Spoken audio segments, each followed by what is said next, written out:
Boa noite, Hope. Sejam todos bem-vindos. Glória a Deus pela sua vida. Aqueles que estão aqui pela primeira vez. É muito bom olhar para trás nesses pequenos 2 anos que nós estamos aqui e ver o que Deus já tem feito por meio da sua misericórdia, do seu amor, usando as nossas vidas para isso, né? E veja quanto nós falamos de igreja nessa noite, né? Parece que as músicas, né, todas estavam voltadas para falar de igrejas, da igreja do Senhor Jesus, e o assunto nessa noite é a igreja, e esse mês é o 2º aniversário da Hope, a igreja que faz parte, né, essa pequena igreja faz parte do corpo de Cristo. E para nós que fazemos parte, né, creio que para você também, é uma honra servir ao Senhor. Eu quero aproveitar e, se tiver alguém aqui nos visitando pela primeira vez, eu queria indicar para você o meu livro. Algumas pessoas já compraram, alguns já até leram, né? Cadê o Henrique? O Henrique falou para mim que leu o livro. E eu gostaria de indicar isso para você, porque o assunto aqui é igreja, é relacionamentos na igreja. E é claro, né, por que nós somos irmãos e como irmãos vivem dentro da igreja. Isso é muito importante. Talvez não sirva para você esse livro. Você pode dizer, não serve para mim, mas pode servir para uma pessoa que está afastada da igreja. E ela, lendo isso aqui, ela vai entender melhor. Porque há muitas pessoas feridas. Você conhece alguma pessoa ferida? Você conhece algum cristão fora da igreja, que não quer mais frequentar a igreja, por causa de dificuldades de relacionamento dentro da igreja?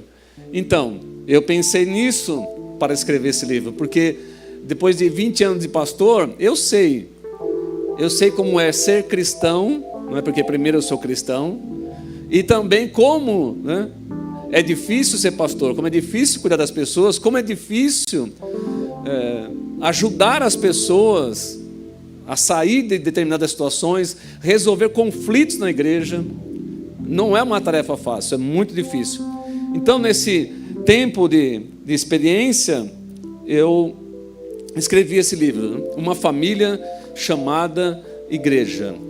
Porque as famílias são chamadas pelo sobrenome, né? Quando você vai fazer um casamento, eu tenho o costume de falar isso no final da cerimônia, né? Aqui está o senhor e a senhora Silva, Souza, Pereira, né? Aqui está o senhor e a senhora, porque é uma família. Aquela família tem uma identidade. Esta é a família de Deus. A igreja é a família de Deus. Então, se você desejar ler esse livro, e o que os irmãos no primeiro cântico, né, falou da história da igreja um pouquinho, né, que ninguém parou a igreja, nem os leões, nem o imperador, porque a igreja tem uma história muito bonita, muito grande. Tem uma história triste, em alguns momentos, sim, a igreja tem algumas histórias tristes, não só de sofrimento, de erros. A igreja errou bastante também. E nós temos que ter coragem para falar isso. Líderes da igreja, das igrejas, né, não só da igreja católica, mas da igreja protestante, muitos líderes erraram. E nós temos que ter coragem de reconhecer isso. Então, a história da igreja é muito importante. Para mim, que amo, né, sou apaixonado por história, e que já estudei um pouco, né, a respeito da história da igreja,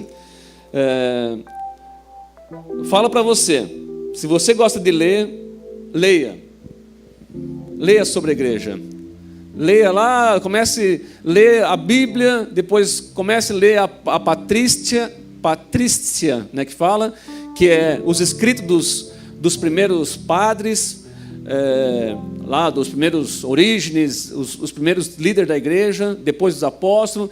Depois você lê os canones da igreja, leia sobre os concílios da igreja. Esse dia eu acabei de estudar o último concílio da igreja. São 21 concílios que a igreja no geral, teve em 2000 anos 21 concílios para tentar corrigir os erros das pessoas, dos homens que estão liderando a igreja. E em alguns casos cometeram outros erros, para você ver que não é fácil. Para quem gosta de história, eu aconselho você, leia a Bíblia, porque também é um livro histórico, e leia os livros que falam da história da igreja. Você vai, se você gosta, você vai ficar fascinado com isso. Então vamos lá, abra sua Bíblia, vamos falar da igreja hoje, porque o tema é a força da unidade. Como uma família, né? A igreja, se uma família estiver unida, a família vence muitas dificuldades juntas. É claro, algumas famílias se desmancham, né? Porque não querem enfrentar juntos as dificuldades. E nessa noite nós vamos falar sobre a força da unidade da igreja. Abra sua Bíblia em Atos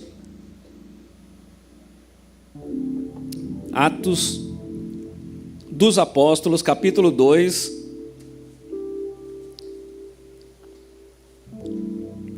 Se você se interessar pelo livro, ali fora tem uma mesinha, uma banca ali, você pode ir lá e pegar um livro, você pode fazer o Pix na hora lá, porque está lá o Pix e o valor. Então, em Atos capítulo 2, versículo 42 a 47, diz assim: e perseveravam na doutrina dos apóstolos e na comunhão, no partir do pão e nas orações. Em cada alma havia temor, e muitos prodígios e sinais eram feitos por meio dos apóstolos. Todos que criam estavam juntos e tinham tudo em comum. Vendiam as suas propriedades e bens, distribuindo entre todos, à medida que alguém tinha necessidade. Diariamente perseveravam unânimes no templo, partiam pão de casa em casa e tomavam as suas refeições com alegria e singeleza de coração, louvando a Deus e contando com a simpatia de todo o povo. Enquanto isso, o Senhor lhes acrescentava dia a dia os que iam sendo salvos. Vamos orar. Obrigado, Senhor, por estarmos juntos, reunidos como igreja do Senhor, a família de Deus. Obrigado, Pai. Obrigado porque já tivemos o privilégio de adorar, louvar o Teu nome neste lugar. E agora queremos que o Senhor fale conosco por meio da Sua palavra, em nome de Jesus. Amém. Quando a Bíblia quer mostrar o valor da igreja, os apóstolos, até o próprio Senhor Jesus, ele faz uma referência à igreja como a noiva. Então a igreja, para mostrar o valor da igreja, a Bíblia fala da igreja como a noiva de Cristo. E tem coisa mais bonita do que uma noiva? Nunca teve, né? E quem é, num casamento, a pessoa mais esperada? Quem é a pessoa mais paparicada? Quem é a pessoa que todo mundo fica na expectativa de ver? É a noiva. E lá naquela época, aqui no Ocidente não é assim, naquela época a pessoa ia casar, o noivo precisava pagar um dote pela noiva, porque a noiva tem valor. Custava caro você se comprometer com uma outra família e pagar o dote para ter o homem, né? Pagar um dote para ter aquela mulher. Ele tinha que pagar. Então, para você ver, quando a Bíblia fala que a igreja é a noiva de Jesus, é o valor que as pessoas não sabem que a igreja tem aqui na terra. Porque nós juntos formamos a igreja de Jesus. Então nós somos a noiva de Jesus. Aquilo que é mais valioso para Jesus aqui na terra é a sua igreja. A terra tem muito ouro, muito minério, né? Nós temos uma riqueza da Amazônia, nos oceanos. Tudo isso foi criação de Deus, porque Deus faz as coisas perfeitas. E para alcançar cada um de nós, para que eu e você nos tornássemos juntos a igreja, a noiva de Jesus, Jesus pagou um preço altíssimo. O dote por essa noiva foi a morte na cruz do Calvário. Ele deu a própria vida por você. Quem faria isso por você? Quem faria isso por mim? E não é somente dizer assim, ó, vou morrer por essa pessoa. É dizer assim, ó, eu assumo toda a culpa que essa pessoa tem. Tudo que essa pessoa fez de errado. Todo o pecado que está contabilizado na vida dela. Jesus falou assim, eu assumo tudo isso para mim. Eu estou pagando o alto preço para ter você como minha noiva. Para ter a igreja como a minha noiva. Olha o valor da igreja. Quando eu vejo as pessoas tratando a igreja de qualquer maneira, eu até tenho que lembrar de Jesus. Porque o próprio Jesus, quando estava sendo crucificado, ele falou assim, Pai, perdoa essas pessoas. Elas não sabem o que estão fazendo. Porque realmente tem pessoas que não têm a mínima ideia do que significa a igreja de Jesus. Significa a noiva. A noiva que Jesus vai buscar, vai voltar para buscar. Para que fique para sempre com Ele. E quando a Bíblia quer exemplificar a unidade da igreja, o que o apóstolo Paulo falou? Eles falaram que era noiva, e quando o apóstolo Paulo quis exemplificar que nós somos a igreja, ele quis dizer assim, ó, nós somos o corpo de Cristo. E tem alguma coisa que nos mostra mais familiaridade do que o corpo? Provavelmente você conhece o seu corpo todinho. Provavelmente você conhece o seu corpo. Porque o corpo é algo familiar. E olha que coisa maravilhosa. Quando Paulo disse, né? A igreja é o corpo de Cristo. Ele fez uma analogia, dizendo que Cristo é o cabeça. O cabeça, na verdade, o cérebro, né? A parte mais importante do corpo é o cérebro. Porque é ele que coordena e comanda todo o corpo. E olha quantos membros nós temos no corpo. Vários. E nós temos membros no corpo que nós nunca vimos. Você já viu o seu coração? Ninguém nunca viu o próprio coração. Mas você acredita que ele está lá trabalhando em harmonia com todas as veias, as hortas, porque é o coração que manda sangue para todo o resto do corpo. E um depende do outro. E cada membro desse corpo tem que estar vivo, porque se ele não estiver vivo, ele morre aqui no corpo. Ou se cortar ele fora, ele morre. Isso é a igreja.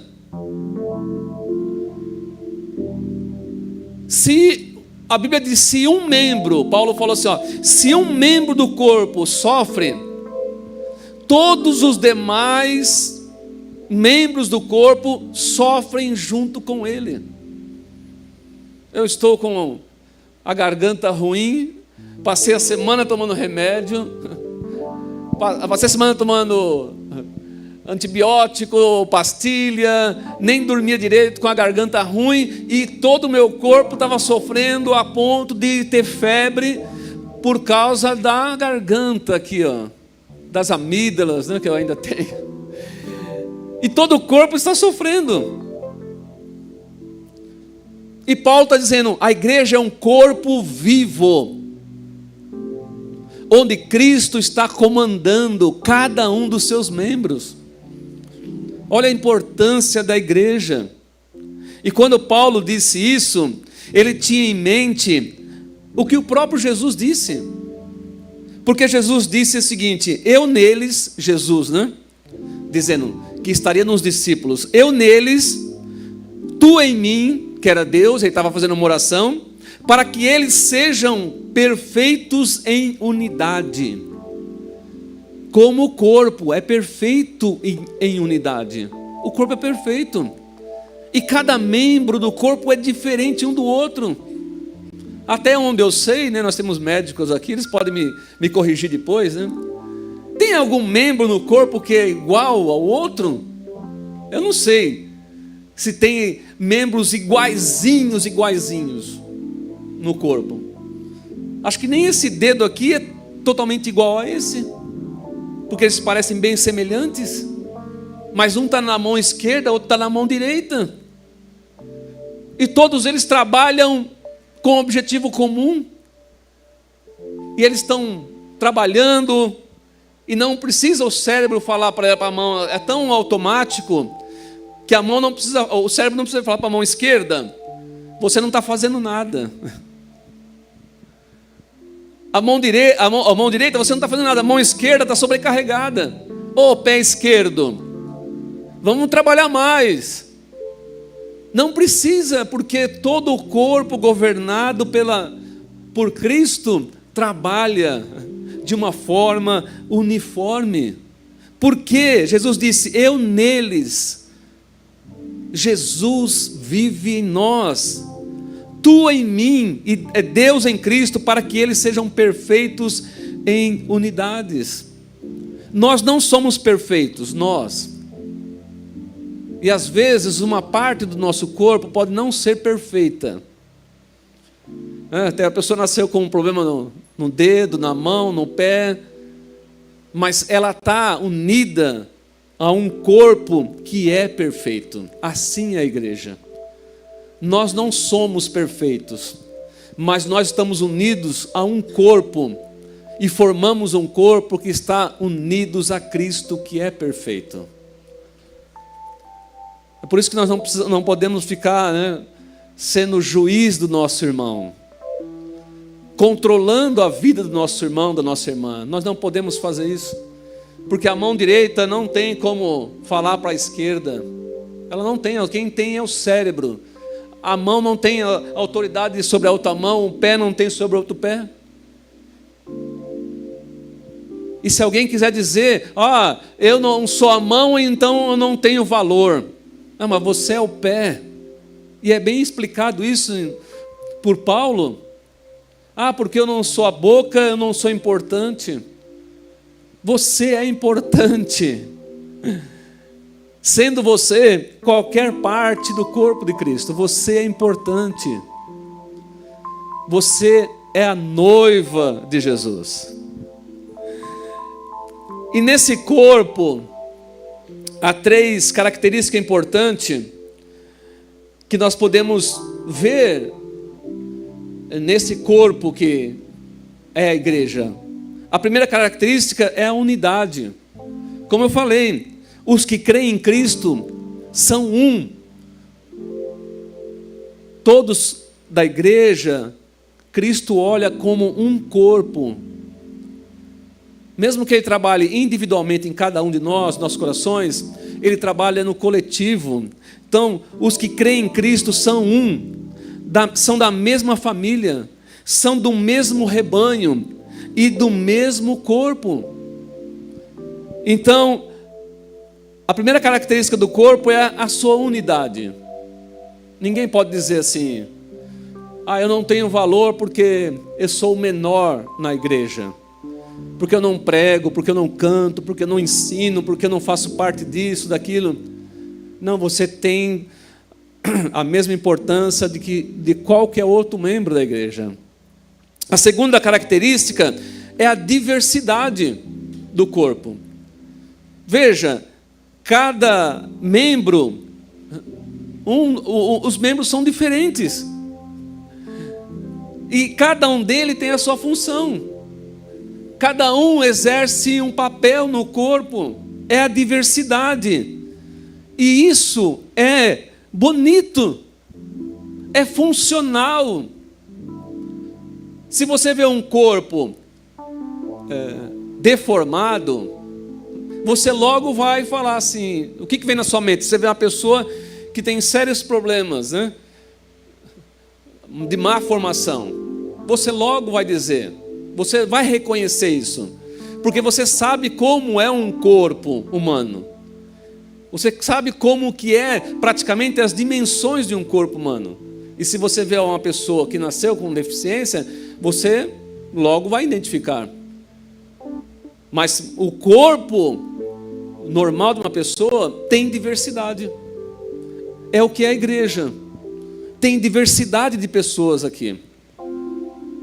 Nós não temos só pessoas aqui que é formado.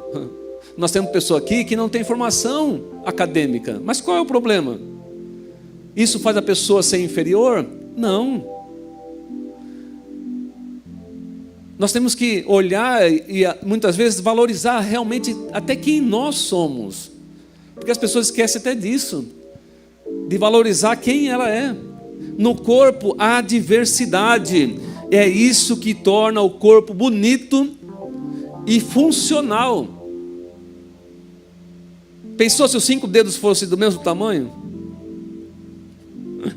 Pensou se todas as partes do corpo fossem do mesmo tamanho? Ou todas só tivessem uma função?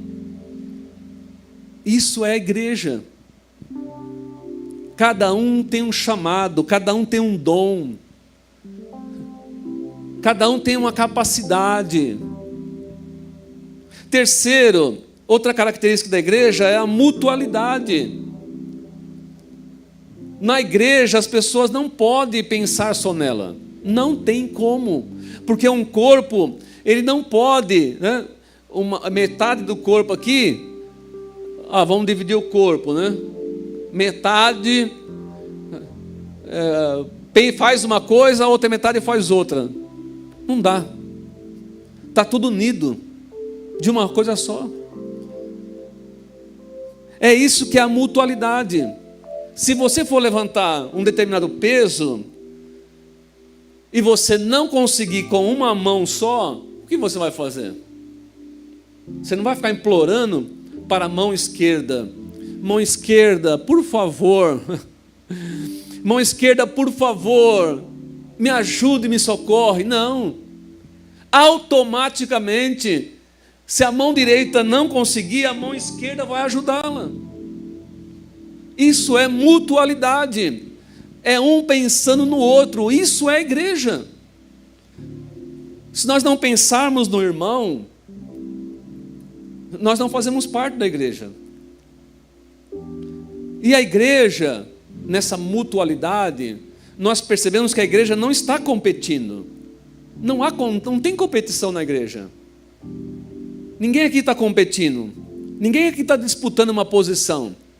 Não tem como. O corpo de Cristo, que Paulo fez analogia, não faz isso aí. O pé direito corre mais que o pé esquerdo. Como? Não tem como. Para correr, o corpo precisa dos dois. Não tem como o direito falar assim, eu corro mais que você. Eles estão sempre juntos, correndo. Isso é a mutualidade. É um precisando do outro, um ajudando o outro, um socorrendo o outro, um se lançando para o outro.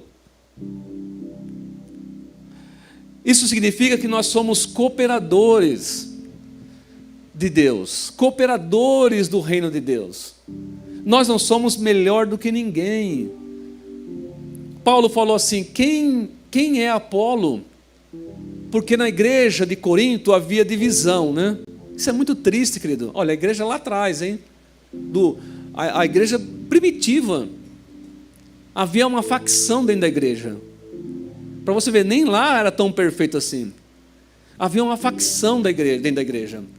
Um era de Paulo, um era de Apolo, grupinhos, né? E o outro era um era de Pedro, os outros diziam que era de Cristo. Um dia Paulo falou assim, quem é Paulo? Quem é Apolo? Quem somos nós? Um planta, outro rega, e quem dá o crescimento é Deus. A igreja precisa do Apolo, a igreja precisa de Pedro, a igreja precisa do Antônio, da Maria. A igreja precisa de todos os seus membros. Isso é mutualidade. E o que isso tem a ver com o texto que nós lemos, né? Nós lemos um dos textos mais bonitos da Bíblia. Mesmo que a igreja primitiva não era perfeita, eles se esforçavam para fazer o melhor como igreja, individualmente. Cada um fazia a sua parte. E eu quero trazer aqui para você, para nós concluirmos a nossa mensagem, rapidamente, 4 características da unidade da igreja. Nesse texto que nós lemos, de Atos capítulo 2, o texto nos diz, primeiro, que havia perseverança. Olha lá, perseverança. O que significa perseverança? Significa constância, significa persistir, significa continuar, prosseguir. O que havia no meio deles? Perseverança. Eles perseveravam no quê? No ensino. Eles queriam aprender a palavra de Deus. Eles perseveravam no quê? No partir do pão, na comunhão, na ceia do Senhor. Eles eram perseverantes no quê? Nas orações. Isso tem que fazer parte da nossa vida. Não pode a pessoa, como eu já ouvi muitas pessoas dizer aí, isso é tão triste ouvir isso. Eu estou longe da igreja, mas não estou longe de Deus.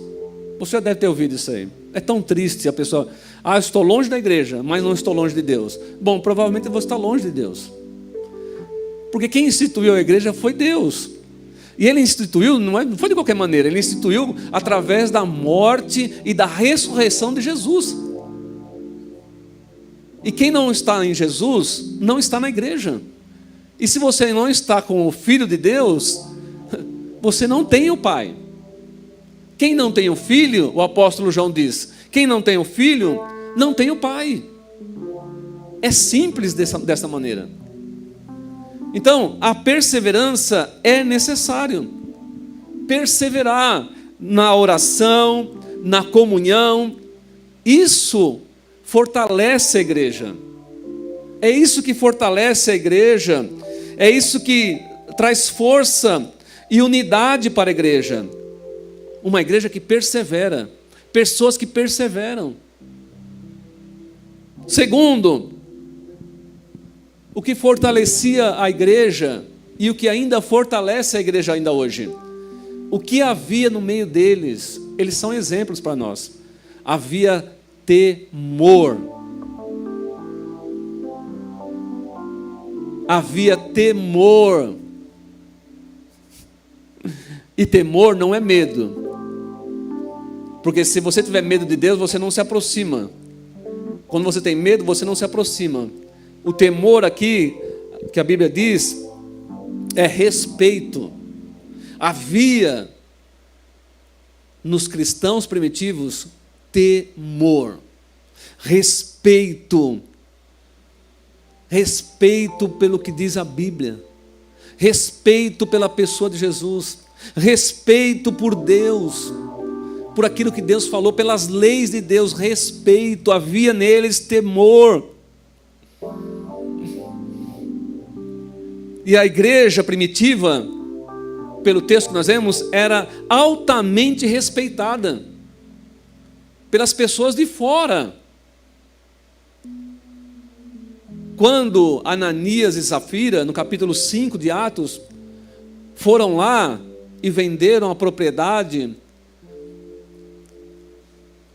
e ficaram com parte da propriedade, dizendo que ia dar tudo, mas ficaram com parte, mentiram, né? O apóstolo Pedro falou assim: por que vocês mentiram? O dinheiro não é seu, não precisa mentir. O bem não é seu, não precisa mentir. Você faz da forma que você quiser. O dinheiro é seu, mas eles mentiram. E ali houve um momento terrível para a igreja, porque os dois morreram, o marido e a esposa morreram. E esse ocorrido saiu para fora da igreja. As pessoas de fora da igreja ficaram sabendo disso. E o temor que entrou dentro da igreja, não o medo, o temor, o respeito por aquilo que estavam fazendo, o respeito pelo que nós fazemos, como nós nos comportamos para obedecer a Jesus, quando ele disse sim, sim, não, não, né? Foi o que aconteceu com Ananias e Safira. Sim, sim, não, não. As pessoas de fora começaram a respeitar a igreja, porque viram que realmente Deus estava no meio deles. Morreu um casal de pessoas que estavam na igreja que eram mentirosos. Que triste, né? Então havia no meio deles temor. De vez em quando acontece, né? Isso é considerado na teologia como juízo de Deus. A morte de Ananias e Safira é considerado como um juízo de Deus. E de vez em quando, é que as pessoas não estão muito atentas aí, não. Mas Deus coloca um juízo dele aí, no meio do povo aí. Quando você vê um escândalo aí, uma coisa, pode saber que Deus pode estar por trás disso aí, viu? E Deus não tem medo de escancarar ninguém, não. Eu lembro muito bem, na década de 80, meu pai gostava muito de ouvir Jimmy Swaggart. Quem já ouviu falar de Jimmy Swaggart? Que os crentes mais velhos, né? Olha lá. Rex Humber. Quem que já ouviu falar do Rex Humber? Meu pai gostava muito desses homens aí.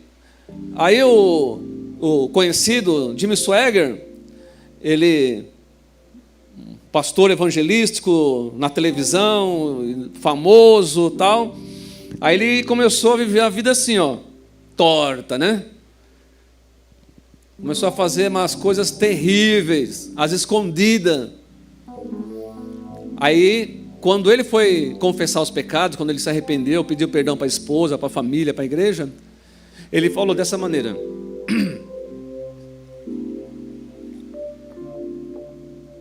Ele falou assim que o Espírito Santo chegou para ele e falou assim, ele contou isso, hein? Pode procurar lá no testemunho dele. Ele falou assim que o Espírito Santo chegou para ele e falou assim, Jimmy, ele era chamado Jimmy, né? Jimmy, pare. E ele nem dando ouvido para o Espírito Santo. Jimmy, pare. Espírito Santo de novo. Jimmy, pare de fazer isso. Ele não parou. Mas antes dele, na terceira vez que o Espírito Santo falou com ele, falou assim, se você não parar, eu vou te envergonhar para o mundo inteiro. Você acha que Deus está preocupado? Que as pessoas vão falar mal da igreja? Deus sabe que a igreja é dele. E realmente aconteceu. Ele foi pego fazendo as coisas erradas e ele foi motivo de vergonha para a igreja nos Estados Unidos e no mundo inteiro. Então, de vez em quando as pessoas não ouvem o que Deus está falando, Deus é obrigado a entrar com juízo nessa situação. Aí você vê um escândalo, né? Mas não se impressione com isso não. Continue cuidando da sua vida. Amém? Continue cuidando da sua saúde espiritual. Continue cuidando do seu casamento, dos seus filhos. Você não vai dar conta do erro, nem eu, de Jimmy Swaggart e de ninguém. Mas é isso que acontece. A igreja cresce, a igreja se fortalece, a igreja se une, a igreja fica melhor quando há no nosso meio temor. Temor. E parece que nós estamos vivendo uma época que as pessoas têm esquecido disso, né? Porque eles aprenderam, e eles aprenderam de uma forma difícil. Morreu 2 membros da igreja. Deus fulminou 2 pessoas, Ananias e Safira, na frente de Pedro assim morreram. E aquilo trouxe temor para eles. Então eles aprenderam a temer a Deus. E a nossa igreja, da nossa geração, século 21, parece que está esquecendo, né, de temer a Deus. Terceiro, o que havia nessa igreja que nós lemos e o que nos ajuda a nos fortalecer como unidade? Primeiro foi perseverança. Segundo, temor. Terceiro, generosidade. Quem falou de generosidade aqui? O Pércio, né? Generosidade. Se tem uma coisa difícil de lidar com o ser humano, é dinheiro. Dinheiro é uma coisa difícil. Bens, propriedades é uma coisa difícil, né? Perguntaram para um milionário, né? O que falta para você ficar satisfeito? É claro que é uma piadinha, uma brincadeira, mas é o que eles pensam mesmo, né? Perguntaram para o milionário, o que falta para você estar feliz, tal? Um pouquinho mais de dinheiro. O cara está milionário. O que falta para você ficar satisfeito? Um pouquinho mais de dinheiro. Porque isso é terrível. Se desprender disso, e a igreja se fortalece, e a igreja cresce quando os seus membros, os seus líderes são generosos. O que a Bíblia disse? Eles compartilhavam os bens segundo a necessidade das pessoas. O que as pessoas tinham era comum. Se o irmão estivesse precisando, ia se levantar uma oferta para o irmão. Se a pessoa estivesse precisando, nós íamos se unir para socorrer a pessoa. Pessoas que não são apegadas com o dinheiro, porque é uma coisa que não combina com o crente, de forma alguma. Ser avarento não combina com o crente. O crente tem que ser generoso, porque ele é salvo por causa da generosidade de Deus. Deus deu o seu próprio Filho para morrer por causa dos nossos pecados. Então Deus foi generoso. Porque se você for contabilizar o pecado de todo mundo que já foi salvo, nós que somos salvos e os que ainda vão ser salvos, imagine a quantidade de pecado. E Deus foi generoso conosco, enviar o seu próprio Filho para morrer na cruz, levando no madeiro, na cruz do Calvário, aquilo que nos condenava, o pecado. Então, o crente não pode ser idólatra, não pode ser avarento. Todo cristão deve contribuir de forma sistemática e generosa. É claro, né? Se você está passando por dificuldade financeira, não se preocupe. Arrume, corrija a sua vida. Não vai tirar o seu dinheiro de nada, do aluguel, né? Deixar de comprar remédio para o seu filho, para trazer para a igreja. Isso é tudo loucura isso aí, né?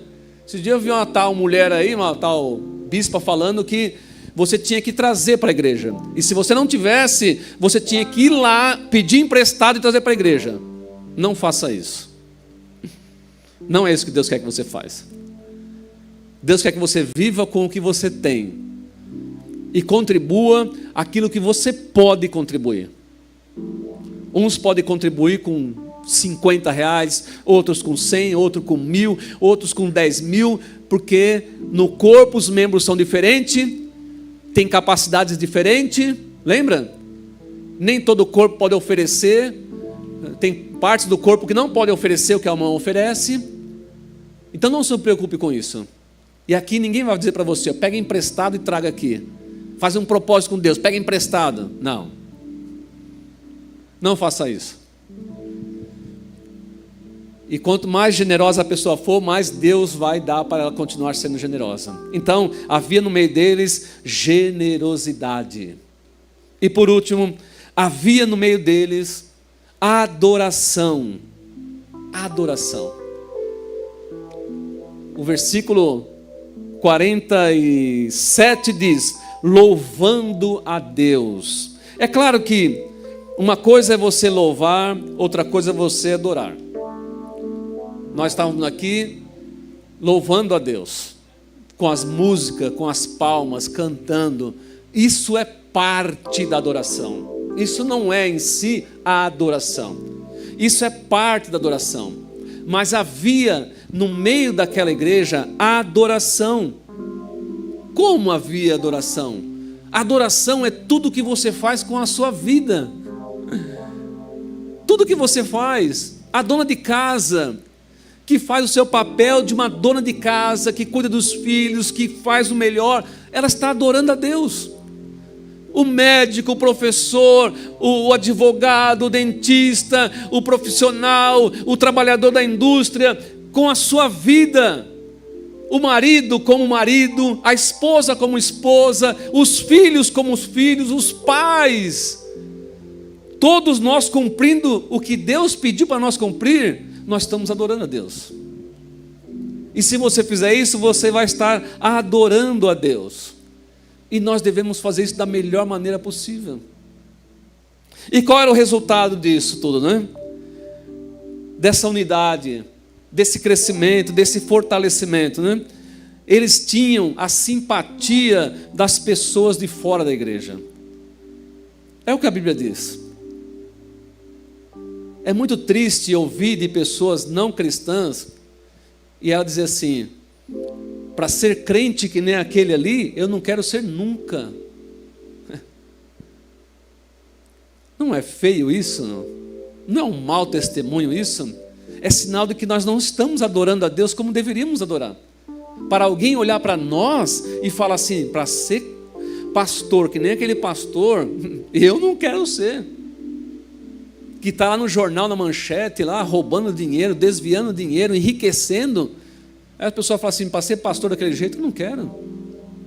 Porque esse pastor que está roubando, está enriquecendo, está desviando dele, não está adorando a Deus com a sua vida.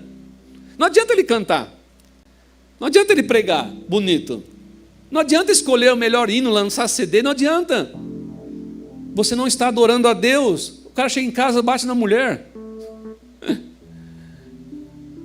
Você vai ouvir um homem que bate na mulher? Você vai ouvir um pastor que bate na mulher? Esse homem é exemplo, essa mulher é exemplo? Não, essas pessoas não estão adorando a Deus. Nós adoramos a Deus quando nós somos generosos, quando nós temos temor, quando nós perseveramos em tudo, na igreja, no casamento, na criação dos filhos. Nós estamos adorando a Deus, e isso existia na igreja, e isso repercutia lá fora da igreja. As pessoas tinham simpatia pela igreja, porque elas olhavam para os crentes primitivos e falavam assim: essas pessoas realmente mudaram. Essas pessoas realmente mudaram. Essas pessoas realmente amam a Jesus. Essas pessoas estão dispostas a dar a vida por Cristo. Elas realmente mudaram. É assim que eles viam a igreja. Será que o mundo vê a igreja desse jeito hoje? Olha aquele homem, é um santo homem de Deus. Olha aquela mulher, é uma santa mulher de Deus. Olha aquele pastor, é um homem temente a Deus. Olha aquele pessoal que canta, que louva na igreja. Como são tementes. Olha como mudou a vida daquelas pessoas. A igreja exalava amor. Nós não somos julgadores de ninguém. As pessoas lá fora têm que saber que nós somos cristãos pelo nosso comportamento, não por causa da Bíblia que nós andamos debaixo do braço, não por causa do paletó da gravata, não por causa da saia até lá embaixo. As pessoas têm que saber que nós somos cristãos pelo nosso modo de falar, de se comportar, de amar as pessoas. Quando Jesus disse: vocês devem amar o próximo como a ti mesmo, Ele não disse: olha, você tem que amar as pessoas que pensam igual a você. Você tem que amar as pessoas que estão na sua igreja, no seu clube. Ele não disse isso. Você tem que amar as pessoas que se vestem igual a você porque você é diferente. Não. O próximo lá é qualquer pessoa. Ame as pessoas. Porque você e eu não somos juízes das pessoas. A igreja exalava amor, empatia. Crente que não tem empatia, como é que pode? A igreja exalava a empatia, a generosidade, a perseverança, o temor.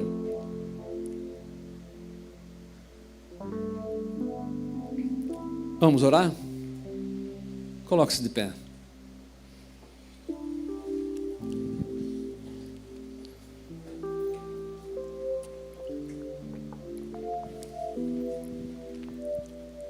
Deus quer que você seja conhecido por causa de Cristo que está na sua vida. E Cristo estando na sua vida vai ter um impacto muito grande lá fora, em qualquer lugar que você estiver. Porque Jesus disse assim para os discípulos: vocês são o sal da terra. Aleluia. Pensou, queridos? Uma comida sem sal. Mas nem eu, que tenho pressão alta, tomo 2 comprimidos por dia, quero comer sem sal. O médico já falou: olha, maneira no sal, no sódio, homem, maneira. Mas eu não quero comer sem sal. E Jesus falou assim: vocês são sal da terra. Imagina esse mundo sem igreja. Vocês conseguem imaginar esse mundo sem igreja? Jesus disse: vocês são a luz do mundo. Vão lá fora no mundo e deixe que o mundo vejam a luz de Deus que brilha em vocês. Ó Senhor, obrigado, Deus. Obrigado por nos chamar a esta obra tão maravilhosa que é a tua igreja. Obrigado, Senhor, por cada irmão que está aqui nessa noite. Cada um deles são membros do teu corpo, importante para os teus propósitos aqui na terra. Abençoe a vida, Senhor, desta igreja da Hope nesse lugar. Abençoe todos quantos fazem parte desse lugar. Abençoe, Senhor, para que essa igreja cresça, se fortaleça e seja luz nesse bairro, seja sal nessa cidade. Use a minha vida, a vida do pastor Heber, a minha família, a família do pastor Heber, dos voluntários e de todos que neste lugar se alimentam da tua palavra. Abençoa, Pai, em nome do Senhor Jesus. Amém. Boa semana para todos, queridos.